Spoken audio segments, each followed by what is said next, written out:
Magandang araw muli at ngayon ay pag-aralan natin ang salita ng ating Panginoon at ang ating topic ay abot pa rin doon sa series natin na The Redeemer God. So, ang ating verse ngayon ay matatagpuan sa aklat ng John 18:33 hanggang 38. So, sabi dito, basahan natin. Siya dinala muna kay Anas na biyanan ni Caiphas, ang pinakapunong pari ng taong iyon. Si Caiphas ang nagpayo sa mga pinuno ng mga Hudyo na makabubuti para sa kanila na isang tao lamang ang mamatay para sa bayan. Sumunod kay Jesus Simon Pedro at ang isa pang alagad. Ng alagad na ito ay kilala na ng pinakapunong pari kaya't napapasok siyang kasama ni Jesus hanggang sa patio ng bahay ng pinakapunong pari. Naiwan naman si Pedro sa labas ng pintuan kaya lumabas ang alagad na kilala ng pinakapunong pari. Kinausap ang utusang babae na nagbabantay sa pinto at pinapasok si Pedro. Si Pedro ay tinanong ng babae, "Hindi ba't ikaw isa ka sa mga alagad ng taong iyan?" "Hindi," sagot ni Pedro. Maginaw noon kaya nagsiga ng uling ang mga tusan at ang mga bantay at nagumpukan sila sa paligid ng apoy upang magpaint. Nakihalo sa kanila si Pedro, tumayo roon at nagpainit din. So, para sa ating topic ngayon, ito ay pinamagatang The Pearl of Life and Salvation. So, that time na talagang pinagkaila o pinagkanulo ni Simon Pedro ang ating Panginoon, ito yung time na talagang makikita natin. At ikukumpara natin sa buhay natin ngayon na talagang sayang yung pagkakataon na dapat ay hindi kinaila ni Simon Pedro ang ating Panginoon pero nagawa niya. At isang bagay na sabi nga ay pagsisisihan mo na andun ka na sa time na dapat ay nakahingi ka na ng patawad, ng guidance sa ating Panginoon pero binaliwala mo lang.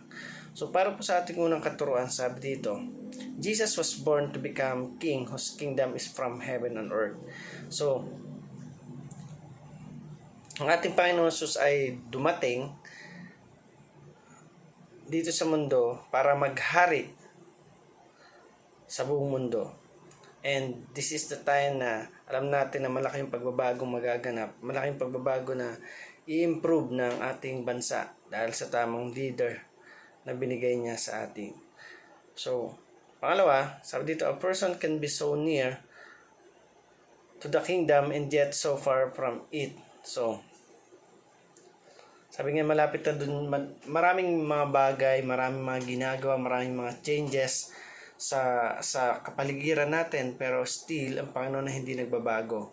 And even us, kailangan ay patuloy tayong mag-focus dun sa mga ginagawa natin na bigyang halaga natin, bigyan diin natin yung mga bagay na hindi natin nagawa at gawa natin ang paraan na magawa natin ito daily.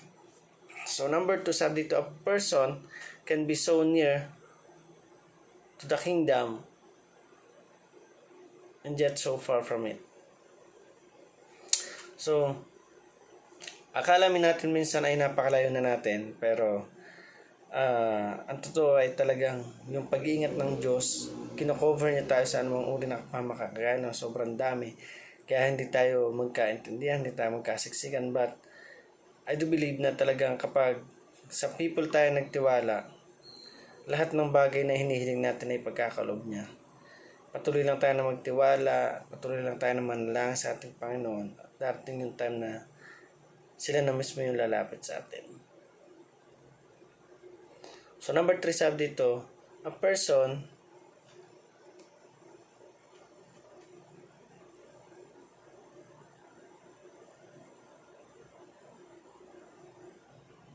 ano yan?